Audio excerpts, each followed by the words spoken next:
Bismillahirrahmanirrahim. Assalamualaikum warahmatullahi wabarakatuh. Alhamdulillahi rabbil alamin. Wassalatu wassalamu ala ashrafil anbiya'i wal mursalin wa ala alihi wa ashabihi ajma'in. Raditu billahi rabba wa bil islami dina wa bi Muhammadin nabiyya wa rasula. Rabbi shrah li sadri wa yassir li amri wahlul 'uqdatam min lisani yafqahu qawli. Allahumma ij'al jam'ana hadza jam'an marhuma wa tafarruqana min ba'dihi tafarruqan ma'suma. Kaum muslimin sidang jamaah subuh yang dirahmati Allah. Kita lanjutkan kajian kita pada kitab Riyadhus Shalihin, bab Kitabul Umuril Manhiyyin Anha, itu sesuatu yang dilarang oleh Allah Subhanahu wa taala. Kita pada pertemuan yang lalu sudah membahas tentang ghibah. Jadi bagaimana ghibah itu? Zikruka akhuka bima yakrah, menyebutkan sesuatu tentang saudara kita yang tidak hadir di depan kita, sesuatu itu sangat dibenci oleh dia. Nanti akan kita lihat ada 6 hal yang boleh ghibah, yang tidak dianggap dosa, ya Pak. Jadi ngomongin tapi tidak dianggap dosa. Tetapi sebelumnya kita bacakan 2 hadis, ya. Ini ada 2 hadis. Bismillahirrahmanirrahim. Wa an Abi Darda radhiyallahu anhu anin Nabi sallallahu alaihi wasallam. Ini juga masih terkait tentang ghibah, ya, tentang ghibah. Man radda an irdi akhihi, barang siapa yang membela kehormatan saudaranya. Ketika ada saudara yang lain menghibah saudaranya dan seorang itu membela saudaranya, seperti Rasulullah bela nanti Dukhsyum, ya, dibela oleh Rasulullah. Man radda an irdi akhihi, barang siapa yang membela saudaranya yang sedang dighibah. Jadi waktu ghibah ligab gebela liganya aneh, Pak. Raddallahu an wajhihi yaumal qiyamah. Ini kalimat ini, hadis ini pendek tetapi sebenarnya sudah panjang nih Pak. Ini namanya ijaz qisar namanya. Jadi sudah dipendekkan. Apa maksud radda di sini? Radda ini ab'ada. Maka Allah akan menjauhkan mukanya itu pada hari kiamat dari api neraka. Penyebutan api neraka tidak disebutkan di sini. Karena ini hadis ini namanya ijaz qisar. Jadi kalimatnya panjang kemudian sudah diringkaskan. Jadi barang siapa, kesimpulannya, yang membela saudaranya ketika dighibah, maka dia nanti, kata Rasulullah sallallahu alaihi wasallam, akan dijauhkan mukanya pada hari kiamat dari api neraka. Hadis ini diriwayatkan oleh rawahu Turmuzi wa qala hadis hasan. Hadis hasan itu hadis level kedua. Jadi kalau level pertama itu hadis sahih, level kedua itu hadis hasan. Dan ada, nanti kita jangan bingung, ada disebutkan hasan sahih. Hadisnya hasan tetapi bisa ke level sahih. Ya, bisa ke level sahih. Nanti hadis yang ketiga hadis dhaif. Jadi hadis dhaif itu bukan tidak bisa dipakai, bisa dipakai hadis dhaif. Tetapi tidak boleh menjadi hujah nanti di dalam persidangan, di dalam beribadah menjadi hujah itu tidak boleh. Sebagai targhib ibadah itu boleh. Kemudian hadis yang kedua, wa an Itban bin Malik radhiyallahu anhu fi hadis tawil. Hadis ini tawil, masyhur. Hadis ini tawil, panjang sebenarnya. Alladzi taqaddama fi babir raja. Hadis ini sudah dibahas pada pembahasan tentang raja. Jadi raja itu ketika kita mohon kepada Allah, kita itu harus ada raja dan khauf. Termasuk nanti ada hadis ini. Qama Nabi yusalli faqala. Jadi Nabi Muhammad sallallahu alaihi wasallam ketika mau salat itu bertanya, aina Malik ibnu Dukhsyum. Ada seorang sahabat, seorang pemuda namanya Malik bin Dukhsyum. Waktu Rasulullah bangun itu, Rasulullah tanya, "Ho Malik, ho apa hanai temayang onyo?" Pak. Jadi waktu mau salat, makanya Rasulullah SAW kadang-kadang melihat ke belakang atau habis salat nanti. Berkala ho Malik bin Dukhsyum, "Apa hanai kejak temayang?" Faqala rajulun. Ya, inilah keunikan Rasulullah sallallahu alaihi wasallam. Rasulullah tidak pernah menyebutkan nanti ada yang negatif disebutkan yang ngomong itu si fulan tidak. Tetapi Rasulullah mengatakan qala rajulun, ada seorang laki-laki, enggak disebutkan namanya, karena bisa jadi aib nanti. Karena jadi aib apa? Hadis ini akan dibaca terus sepanjang masa. Kalau seandainya disebutkan nama laki-laki ini, bukan yang tadi itu memang nama dia, karena tidak hadir. Malik bin Dukhshum. Waktu Rasulullah tanya, dijawab oleh laki-laki, seorang laki-laki. Tidak disebut laki-laki itu siapa, seorang sahabat. Apa kata sahabat itu? Ya Rasulullah, zalika munafiq, nyaur munafiq ya Rasulullah. Yang hanajak temayangnya nyaur munafiq. Yang berapa? La yuhibbullah wa la rasulahu. Dia tidak cinta kepada Allah dan tidak cinta kepada Rasulullah. Perhatikan apa jawab Rasulullah SAW. Faqala an-nabiy sallallahu alaihi wasallam, la taqul dzalika. Baik pegah balaganya kata Rasul. Jangan ngomong seperti itu, ya Mbak. Jangan ngomong-ngomong munafik untuk orang lain. Jangan ngomong macam-macam untuk orang lain, ya Mbak. Ala tarahu qad qala. Kamu kan pernah lihat dia mengatakan la ilaha illallah. Ya, dia mengatakan la ilaha illallah. Apalagi nanti sedang duduk berzikir la ilaha illallah. Kamu kan mendengar dia mengucapkan la ilaha illallah. Atau di luar nanti kamu lihat dia mengucapkan la ilaha illallah. Yuridu bidzalika wajhullah. Yang dia inginkan itu ikhlas karena Allah Subhanahu wa taala. Apa jawab Rasulullah? Wa innallaha, sesungguhnya Allah wahai pemuda. Hanya itu bukan nama pemuda tadi. Karena kalau disebutkan nama itu akan tersebar ke seluruhnya sampai kita mengetahui juga siapa fulan itu. Siapa si fulan itu. Wa innallaha qad harrama 'alan nar, Allah sudah mengharamkan neraka itu mangkala yang mengatakan la ilaha illallah. Kalimat la ilaha illallah kata Rasulullah yabtaghi bidzalika wajhallah. Yang dia itu ikhlas karena Allah Subhanahu wa taala. Muttafaqun alaihi. Tapi jangan disalah maknakan hadis ini. Untuk ganyang ketemayang tan lei, hanali temayang. Haji tan gejakli, umrah tan gejakli. Sedekah dan teputan. Jadi kita tanya, kenapa apa yang dilakukan sekarang? La ilaha illallah mentang. La ilaha illallah. Rasulullah mengatakan akan bebas dari api neraka, ya, jadi makanya keput dan pembuk lain. Kalau yang membebaskan dari api neraka itu cukup la ilaha illallah saja, ya. Maka jangan salah paham. Betul, Mbak. Orang yang tidak salat dia mengucapkan la ilaha illallah, betul. Dia itu akan dibebaskan, tapi dibakar dulu, itur ilai, ya. Jadi makna di sini artinya apa? Khalidan fiha, tidak kekal di neraka dia gara-gara ucapkan la ilaha illallah. Nanti akan dikeluarkan. Mana dalilnya?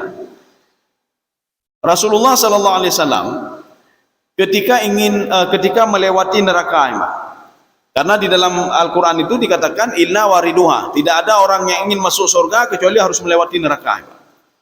Ketika melewati neraka, ada penduduk neraka itu memanggil Rasulullah sallallahu alaihi wasallam. Ketika dipanggil Rasulullah mengatakan, "Man antum, kalian siapa?" kata Rasulullah. Apa jawab mereka? "Nahnu man qala la ilaha illallah." Kami adalah ketika di dunia sering mengucapkan la ilaha illallah. Kemudian Rasulullah mengatakan, "Kenapa kalian masuk ke dalam neraka?" "Kami tidak salat, tidak puasa dan lain sebagainya." Jadi tercil dalam neraka. Setelah itu Rasulullah mohon kepada Allah Subhanahu wa taala, "Ya Allah, tolong bebaskan mereka dari api neraka, ya Allah." Allah mengatakan apa? "Untuk apa kamu bela mereka, ya Muhammad? Mereka tidak salat, ya Muhammad. Untuk apa engkau bela mereka? Mereka berbuat dosa, ya Muhammad. Berbuat zalim, ya Muhammad." Tapi Nabi Muhammad mengatakan, "Walakinnahum qala la ilaha illallah." Tapi mereka mengucapkan la ilaha illallah, ya Allah. Betul. Tapi awaknya hanya temayang, ya Pak. Mereka tidak salat. Ya, jadi artinya apa? Tidak saya izinkan untuk bisa keluar. Rupanya Rasulullah bersujud ke Allah, bersujud lama. Rasulullah minta apa? Ya Allah, tolong bebaskan mereka, ya Allah. Ya, tidak, ya Muhammad. Saya tidak akan membebaskan mereka, ya Muhammad. Karena hanai temayangi, hananyo, hanaji bubuk mati lah. Akhirnya Allah mengatakan, "Irfa' ra'sak." Angkat kepalamu, ya Muhammad. Tidak. Sebelum engkau izinkan saya untuk memberikan syafaat, saya tidak akan bangun dari sujud saya, ya Allah. Akhirnya apa? Diizinkan oleh Allah. Lumpuh izin, ya Muhammad. Sekarang kamu pilih saja berapa orang. Ya. Jadi maknanya apa? Dia mengucapkan la ilaha illallah juga. Cuma dibakar dalam neraka, ya. Karena apa? Perbuatan yang sudah dilakukan sebelumnya ketika berada di dunia. Kaum muslimin sidang jamaah yang dirahmati Allah Subhanahu wa taala. Sekarang kita lihat babu bayanin ma yubahu minal ghibah.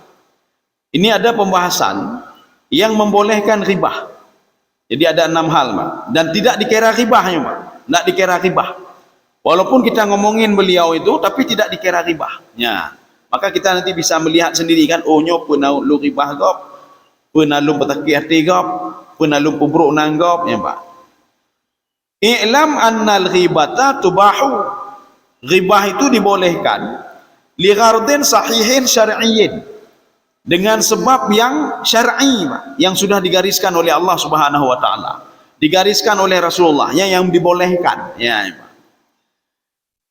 Wa huwa sittatu asbabin, itu ada 6.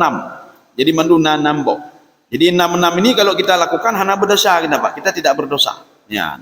Dan tidak dikira ghibah. Karena dosa ghibah itu bahaya sekali, Pak. Dosa ghibah bahaya.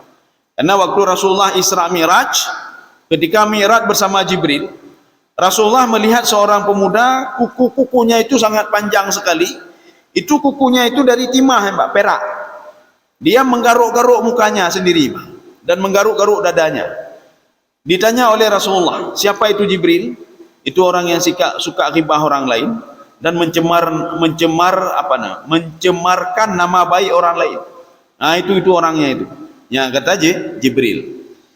Sekarang yang dibolehkan itu ada 6.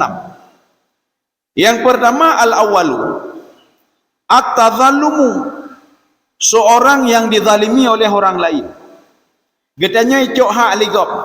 Kita dizalimi oleh orang lain, disakiti oleh orang lain. Orang ini fayajuzu lil mazlum ayatadhallam ila sultani awil qadhi. Dia boleh melapor kepada sultan yang mempunyai hak itu, atau qadhi, hakim. Kita ceritakan tipulan kai zalimi lon, kai cok ada lon, kita bongkar aib dia semua, Pak. Boleh di depan hakim. Kenapa? Karena kita orang yang dizalimi. Kita menceritakan kepada hakim, tapi baik cerita bagop, memang. Cerita bagop kabehnya nanti cerita ainyo ka tipulan kai zalimi lon. Tipulan ijak lama orang lain tipulan kai zalimi lon. Habis sama kampung ini pun, Pak. Yang boleh cerita kepada qadhi saja, Pak. Qadhi dan hakim atau sultan. Sultan itu apa? Yang dia itu menguasai sesuatu tempat. Lagi Pak Kuci, lagi apa nanti kadus, tak cerita Pak Kadus yang dipulang kai zalimi lon Pak Kadus. Pak Kecil dipulang kai zalimi lon ngicu hak lo Pak Kecil. Dia cerita, Pak. Yang baik cerita Pak Gop. Ya, Pak. Ini yang pertama. Bagaimana dia? Fayaqulu zalamani fulanun bikata. Si fulan sudah mendalimi saya dengan ini, itu boleh, Pak. Itu dibolehkan. Ya, tapi ceritanya harus sama sultan. Sultan itu apa? Yang mempunyai hak untuk mengatur. Atau qadhi yang memutuskan sesuatu. Boleh cerita sama beliau.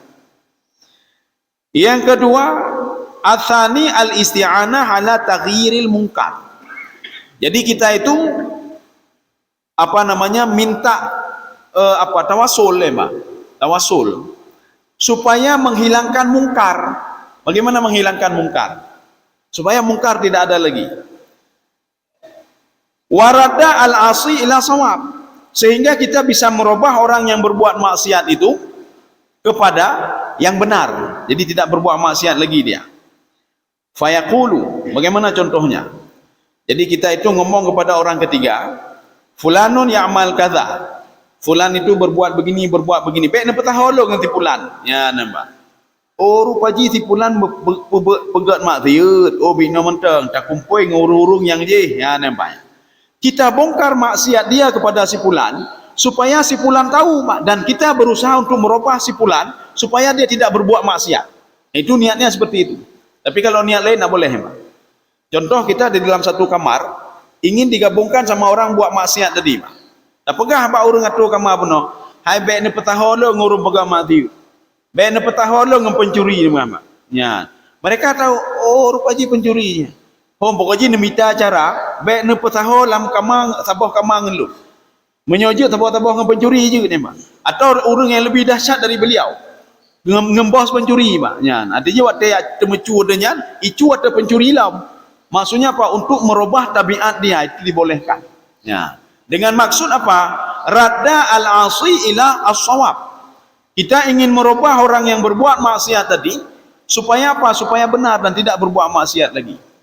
Nyonya pasal tempat lon dor je di icu atau lon atau apa tahu kamar Pak. Atau tabuh kamar pencuri mendum dia. Ya, Pak. Tabuh kamar pencuri mendum. Jadi yang seperti itu tapi dengan niat radda al-asi ila as-shawab. Tetapi kalau seandainya kita ingin mencelakai beliau itu tidak boleh juga. Tapi dengan niat tadi yang kedua boleh. Dengan niat kita ingin memperbaiki orang berbuat maksiat tadi supaya baik pegang mati uli. Ya, atau mereka buat strategi ini, dia dapat solang kamar tabuh CCTV ini. Nanti tak pemalai dia likegap. Ya, nampak. Itu tidak ada masalah. Tidak ada masalah. Ini sudah yang kedua. Kemudian yang ketiga, asalithu al-istifta. Ketika seorang minta fatwa. Bagaimana minta fatwa? Istri ribut sama suami, karu, ngelintu, Mbak. Kemudian istri melapor atau suami melapor ke pengadilan. Di pengadilan ditanya sama hakim, kejadian, Mbak. Ijawab beli nyan, Mbak. Suami lon, ipoh lon, suami lon, bino, mandum aib dah bongkar ni, Mbak. Suami lon, bino, ipoh lon, ditampa lon, hanai johak ke lon dan lain sebagainya. Kalau ingin minta fatwa, itu dibolehkan. Dengan menyebutkan aib-aib orang yang sudah menzalimi kita, Pak. Itu dibolehkan. Ya, contoh yang lain pada masa Rasulullah sallallahu alaihi wasallam. Jadi istrinya Umayyah bin Khalaf. Umayyah bin Khalaf itu disebutkan di dalam Al-Qur'an itu apa? Wasyamsi wa duhaha wan nahari idza tajalla. Itu kalau kita mau merujuk ke dalam tafsirnya, itu bukan cerita tentang matahari, bukan cerita tentang siang, tetapi cerita tentang Abu Bakar dan Umayyah. Di situ disebutkan walaili wasyamsi wasyamsi wa duhaha, demi siang. Apa maksud demi siang? Allah bersumpah demi Abu Bakar As-Siddiq alladzi balagha fi ghayati sidqi wal iman. Allah memuji Abu Bakar As-Siddiq. Beliau itu sudah sampai level tingkatan iman yang sudah tinggi sekali. Maka Allah mengatakan wasyamsi wa duhaha. Kemudian nanti ada walaili. Walaili itu apa? Walaili itu untuk Umayyah. Demi malam. Artinya apa? Demi Umayyah yang bakhil, yang krit. Balagha fi ghayatil al-bukhli. Dia sudah level bakhil tinggi sekali. Pada suatu hari istrinya mendatangi Rasulullah sallallahu alaihi wasallam. Ya Rasulullah, suami saya itu kritnya luar biasa, cukup krit lintulun ya Rasulullah. Ketika ingin memberikan uang belanja, saya butuh 10 tapi diberikan 7. Anak saya begitu juga. Jajan dia butuh 5 tapi dikasih 2, Mbak. Boleh enggak saya mengambil isi dompet suami saya tanpa sepengetahuan suami saya? Ini bab pertama dulu kita bahas, Pak. Istri Umayyah membongkar aib Umayyah di depan Rasulullah. Kalau Umayyah adalah orang bakhil dan krit, Rasulullah baru berdepu, Umayyah krit lagi, Mbak. Umayyah krit nih, Mbak. Rupanya bakhil aja, Mbak. Bakhil krit lah, Mbak. Ini yang pertama. Itu kan diberitahukan ke Rasulullah karena ingin minta fatwa. Masalah yang kedua, wanita ini minta ke Rasulullah, apakah boleh saya mengambil isi dompetnya tanpa sepengetahuannya karena uang belanja kurang, dan saya ambil juga saya berikan untuk anak saya, apakah boleh ya Rasulullah? Ya. Rasulullah menjawab, boleh, kata Rasulullah. Kamu boleh mengambil secukupnya, sebutuh kamu. Jangan kamu ambil lebih. Kamu butuh 10, kamu ambil 10, jangan ambil 20 atau ambil 12. Jangan kamu ambil lebih. Anakmu butuh 5, ambil 5 saja. Berarti yang sudah ambil berapa? 2. Sekarang ambil 3 lagi. Tanpa sepengetahuan suamimu boleh, kata Rasulullah. Maka ibu-ibu untuk bapak-bapak menyontek atau dompet betul enggak kurangnya nyana ibu-ibu. Tapi bapak perlu juga ngecek apa lu nak mekri orangnya apa. Pernah lu mekri orangnya. Nya ibu butuh sekian, lunjuk sekian. Pun enggak ada atau dompet ni, Pak. Maka Rasulullah mengizinkan boleh. Tetapi kalau seandainya ini maknanya apa? Kita pahami secara usul fiqh. Mafhum mukhalafahnya apa? Kalau suami itu memberikan kepada istri cukup, gejuk sep gejuk. Yang gejuk siuro sep gejuk, kana sep gejuk. Maka tidak boleh istri mengambil isi dompet suami tanpa izinnya. Itu tidak boleh. Tapi kalau tidak cukup boleh, ambil secukupnya saja. Nyobek ya cok ndak be cok lintu kelan socok oh lepeng kagada. Ipegah linang hom le socok. Le socok ya nama. Itu istri berdosa ya. Tapi kalau tidak cukup, itu dibolehkan oleh Rasulullah untuk mengambil. Tidak ada masalah. Kaum muslimin sedang jemaah yang dirahmati Allah Subhanahu wa taala. Arabi'u, sekarang yang keempat. Itu yang dibolehkan untuk ghibah. Tahdzirul muslimina minasyarri wa nasihatuhum. Ya.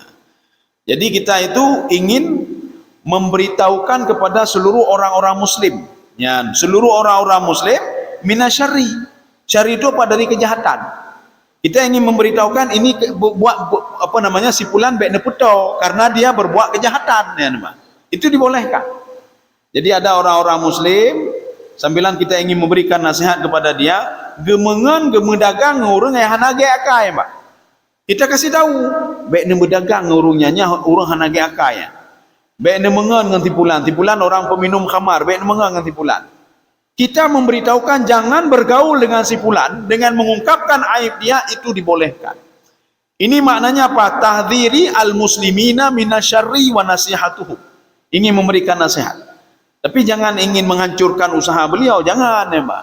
Dengan nilai, apakah baik bergaul dengan tipulan, Mbak? Tipulan urang hana betul ji. Maksud kita apa? Tidak bergaul lagi dan usahanya hancur ya, Mbak. Yang hana betul ya, Mbak. Jadi kita menginginkan saudara kita jangan terjerumus seperti si fulan itu. Maka itu dibolehkan. Ini namanya tahdzirul muslimina minasyarri wa nasihatuhum. Dan kita ingin istilahnya memberikan nasihat kepada dia, baik bergaul nanti fulan, baik bergaul nanti fulan. Karena nanti apa? Seorang itu tabiat hati jiwa dia akan mudah terpengaruh dengan siapa yang dia pergauli. Dia bergaul dengan si fulan, maka tabiat si fulan itu akan mengalir ke dia. Maka hati-hati anak kita juga. Ya. Ada seorang bapak mendatangi saya. Ada apa kata bapak itu? Beliau punya anak ada berapa orang? Jadi kata beliau, anak saya di rumah saya ajarkan agama, saya ajarkan salat, saya ajarkan doa. Tetapi di luar dia tidak salat. Hanya itu mayang. Idu idengo kedih lum pegah abah. Lum pernah doa idengo kedih abah. Lum pegah semayang wajib, loyo semayang ini kelai semayang, tapi luar ni semayang. Nyata salah ini kata beliau. Siapa salah? Apakah salah saya atau salah anak saya atau salah nasihat saya? Lum tanya ke bapak itu. Bapak kasih nasihat kepada anak berapa jam? Bapak ajarkan agama kepada anak berapa jam? Bapak salat bersama anak itu, bapak ajarkan salat itu berapa jam? 1 jam 1 hari. Dipegangnya. Bapak tahu dalam hidup ini 24 jam. Bapak sudah mengambil andil 1 jam untuk mengajarkan anak bapak agama. Bapak tidak tahu kalau anak bapak diajarkan oleh orang lain lebih dari 1 jam. Orang yang tidak salat bergaul dengan anak bapak lebih dari 1 jam. Orang yang berbuat maksiat bergaul dengan anak bapak lebih dari 1 jam. Jadi makanya bapak harus mengontrol juga anak bapak di luar, apa yang dilakukan di luar. Siapa teman-teman yang bergaul dengan dia. Maka baik dapatlah anda Allah, ya Allah, lo nanti lo kalau didik tiju memang. Nyatalah kedanya Pak. Kita tidak mengontrol bagaimana perkembangan anak kita. Watewa rumah nak tanya apa kali nak semayang ni. Maka anda menyuana bergaul hana betul gede-gede yang itu nak. Urusan roh uruh semayang gop. Nya kaguraju dah Pak. Anak ibu yumle lian ni. Kaum muslimin sedang jamaah yang dirahmati Allah Subhanahu wa taala. Nah, itu sudah yang keempat ya. Ini dibolehkan apa? Wadzalika jaizun bi ijma'il muslimin. Kita kumpul semuanya, Pak. Ya, orang-orang muslim kumpul semuanya. Kemudian kita kasih tahu ya, kasih tahu. Ini bapak-bapak dan ibu-ibu sekalian, baik nepetok kedih sebab dih bino-bino ya, Pak. Jadi membongkar aib mereka itu boleh ya, Pak. Tetapi apa? Lil hajah, wajibun lil hajah. Tetapi dengan hajat, dengan kebutuhan. Arti dengan kebutuhan, nanti jangan gara-gara bergaul dengan orang yang tidak benar itu, kita juga nanti tidak benar juga. Ya, Pak. Itu hajatnya. Tetapi bukan ingin merusak usaha orang lain, tidak. Baik ni bergaul dengan tipulan, sebab tipulan bino-bino. Ya nampak. Akhirnya apa? Dengan niat menghancurkan usaha dia, hanya mengandai. Hanya orang mengan dengan beliau, Pak. Itu tidak dibolehkan. Ya. Sekarang kita masuk al-khamis. Al-khamisu. Oh ya, sebelumnya ada penjelasan sedikit ini, Pak. Ada penjelasan lagi. Wa minha al-musyawarah. Ya, ini termasuk yang keempat juga. Ini termasuk al-musyawarah fi musahari insan. Jadi dalam kampungnya, contoh nasiro atau dua-dua orang yang bermasalah, ya, Pak. Kita dibolehkan al-musyawarah fi musahari insan. Duduk sebuah kampung, duduk. Bagaimana perlakuan kita dengan simpulan dua orang tadi? Tahu siri kampung atau bagaimana? Ya, nih, Pak. Sebab kenapa? Dia aib sudah begini, temucu atau gap, pegat nyoy, pegat je, talimi gap, itu dibolehkan mengungkapkan aib di depan orang ramai tadi, Pak. Karena simpulan tadi. Au musyarakatihi, atau orang yang berbuat maksiat tadi dihadirkan di depan, nih, Pak. Tidak dihadirkan atau dihadirkan di depan, dibolehkan kita mengungkapkan aib dia. Yang dibolehkan, Pak. Ya, karena sudah meresahkan kampung. Makanya penduduk kampung duduk rame-rame bersepakat pakai bancara katanya dengan tipulannya. Apakah kita pindahkan dia atau pakai bancara? Kita ungkapkan aib di depan orang ramai. Atau bimusyarakatihi, kita hadirkan dia di depan orang ramai, Pak. Ya. Lebih bagus dihadirkan saja depan orang ramai. Au ibda'ihi, atau dia itu memang ahli bid'ah, Pak. Iban ahli bid'ah. Yang hana ke pegat laju, Pak. Temayang maghrib hari rakaat ke pegat per rakaat, ya, Pak. Atau macam-macam lah, Pak. Ya, dah contoh, Pak. Kami pada tahun 2000 berapa kemarin itu? 2022 ya. Itu ada Polsek kawasan Penanjihan, Darussalamnya. Mereka menangkap seorang aliran sesat, ya, Pak. Kamu nyonci, kami juga penasaran aliran sesat bagaimana beliau itu. Jadi lumpengah Pak Kapolsek itu, Bapak sebenarnya tidak berhak menahan dulu. Sebelum kami interogasi dulu. Dan yang menahan pun tidak boleh dari Kapolsek, ya, Pak. Tidak bisa, ya, Pak. Karena ini terkait dengan aliran sesat, ya, Pak. Jadi nanti diinikan kepada Satpol PP bah di Jehliawaknya ini. Dan Satpol PP dan WH, ya, Pak. Saya tanya sama Bapak itu. Ya, saya tanya. Jadi yang tim interogasinya termasuk lo interogasi, Pak. Lo tanya, ajaran Bapak itu apa? Lo tanya, Pak. Nah, Quran, jauh. Qurannya hanya lengkap loh, yang Qurannya kada haju, Pak. Yang kada haju. Quran itu tidak lengkap. Jadi dibanci lo perlu kitab lo akan saya pelajari. Nah, kitab-kitab ganyan, Pak. Sebagian disembunyikan, sebagian kaibah, Pak. Ketika kita lihat berarti hanya betul, ya, Pak. Ini tidak benar. Kemudian saya tanya lagi, lumpur kahilun Pak Tengku. Tengku itu ada umur 60 atau 65 tahun, Pak. Lumpur kah Tengku nekalan muka lun aku. Coba lihat muka saya, lumpur kahilun, Pak. Artinya biar enak kita dialog. Tengku kenapa berani menyebarkan aliran begini? Jawabannya. Lu ngutus li Allah kena, Pak. Ngutus li Allah kena, Pak. Banda Aceh. Lu tanya pekat karena awak Banda Aceh letak kai pegat mati. Maka lun diutus melalui Jibril. Maka Jibril ke ulun untuk berdakwah, Pak. Maka pakaian beliau putih-putih semua, Pak. Putih-putih mendu. Oh, lembaga hilun. Berarti na rasul setelah Nabi Muhammad. Jauh yang ke hilun. Yang kamu mulai, Pak. Itu sudah mulai nampak di situ, Pak. Kalau ada yang mengakui ada rasul setelah Nabi Muhammad, yang kana betul, Pak. Itu sudah ahli bidah. Maka kami berkesimpulan petebik dari ini, Pak. Yang petebik dari ini. Maka kita mengungkapkan aib nanti aib beliau di depan orang ramai itu tidak ada masalah, Pak. Tidak ada masalah. Lu mungkin lah, belum tanya lo. Padunggo kamu rempok dengan Allah. Dijogo ya. Lu dijogo. Yang yang ketujuh di Sidratul Muntaha. Lu tanya, oh magawat haron gua. Menabi Muhammad tiga merempok dengan Allah, Pak. Sidratul Muntaha ada 2 kali, Pak. Satu lagi ketika ada di dalam hadis kursi itu. Ketika Rasulullah mau berangkat salat subuh. Tertidur sebentar, itu ketemu langsung dengan Allah Subhanahu wa taala. Tuan tu juga. Nabi Musa alaihissalam mutiga dan mumpuk dengan Nabi, dengan Allah, ya, Pak. Nabi Musa minta untuk melihat untuk melihat Allah. Tetapi tidak sekalipun diperlihatkan oleh Allah. Tuan kau ayu tu juga. Saya konsultasi dengan Jinoco, Patholam sel WH Pak. Biar kami tanggung jawab. Itu malam sel WH, Pak. Setelah itu tolong diinikan kembali beliau, dikeluarkan, ya, Pak. itu tidak ada masalah. Dikeluarkan artinya apa? Dikeluarkan dari Banda Aceh dan Jemaah. Jadi Lombok Hailun, kalau sekali lagi londuh model drone ya, nan londuh tho Mbak. Nan londuh tho Mbak. Lombok Hailun 3 tuk lo merumpok urang drone lo merumpok ino. Nya hana ampun le ya bubuh Lombok Hailun. Tengku buh Lombok Hailun Mbak. Jino kaji nejak ke dia. Akhirnya apa? Dipenjara sebentar Mbak di situ. Kita mengungkapkan aib dia itu boleh karena beliau ahli bid'ah Mbak. Ya pegah yang pegah makan macam-macam. Seorang nabi ke pegah Mbak. Kepegahnya je macam-macam Mbak. Yang sekarang hal itu dibolehkan.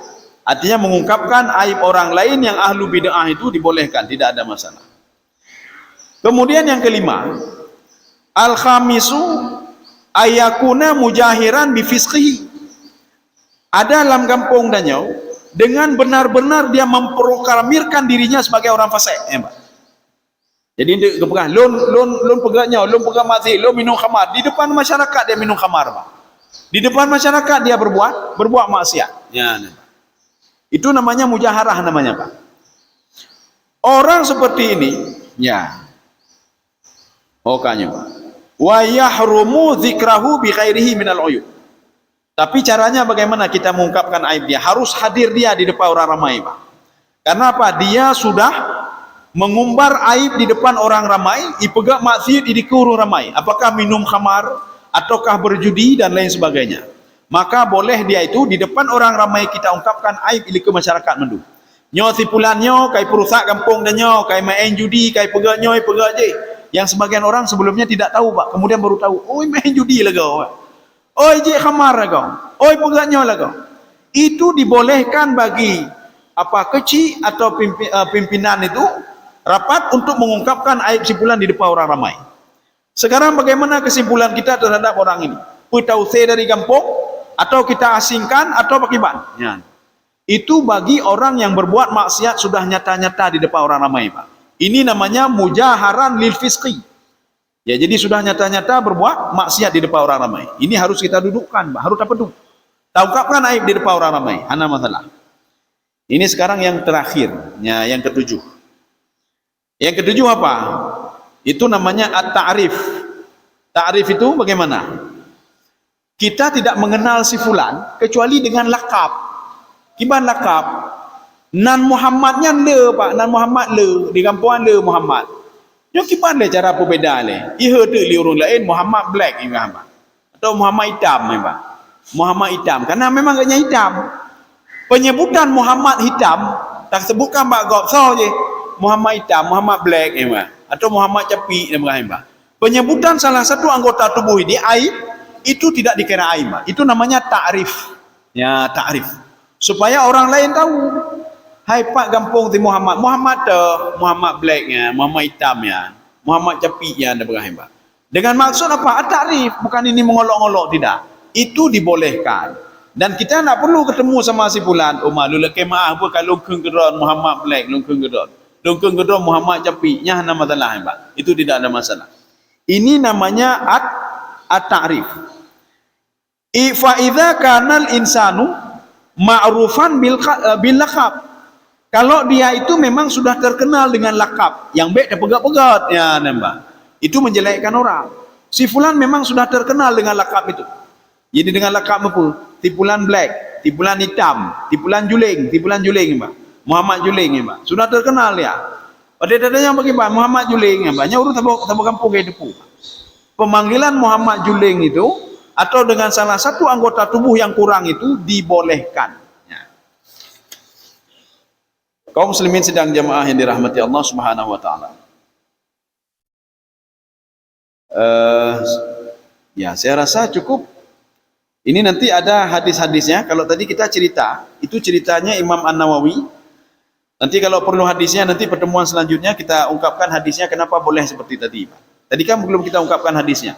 Kenapa boleh seperti tadi? InsyaAllah kita lanjutkan pertemuan selanjutnya. Dan kemudian juga kita lanjutkan dengan haramnya namimah. Namimah itu apa? Katanya orang ketiga yang membuat seorang suami istri itu ribut gara-gara katanya apa? Yang membuat tetangga satu, tetangga dua itu ribut satu sama lainnya. Itu juga pembahasan tentang namimah. Dan haram berbuat seperti itu. Ya. Mudah-mudahan ada manfaat bagi tuan dan jemaah sekalian. Subhanakallah wa bihamdika asyhadu an la ilaha illa anta astaghfiruka wa atubu ilaik. Assalamualaikum warahmatullahi wabarakatuh.